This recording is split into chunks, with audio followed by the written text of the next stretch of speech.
ప్రతి మనిషి జీవితంలో బాధ, సంతోషం రెండూ ఉంటాయి. మరి అదేంటి? నా జీవితంలో బాధ మాత్రమే ఉంది. నా అనుకున్న వాళ్ళే నన్ను చూసి నవ్వుతుంటే తట్టుకోలేకపోతున్నా. నాకంటూ ఎవరైనా ఉన్నారా అని ఆలోచిస్తే ఒక్కరు కూడా కనిపించడం లేదు. అర్థమవుతుంది నాకు, నాకంటూ ఎవరూ లేరని, నా కోసం ఎవరూ రారని. ఓదార్పు లేని ఈ ఒంటరి జీవితం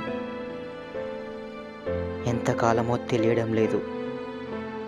బ్రతికినంతకాలం ఏడుస్తూనే ఉండాలా? ఇలా బ్రతకడం నాకు ఇష్టం లేదు. శివయ్య, నేను నీ దగ్గరికి వచ్చేస్తా.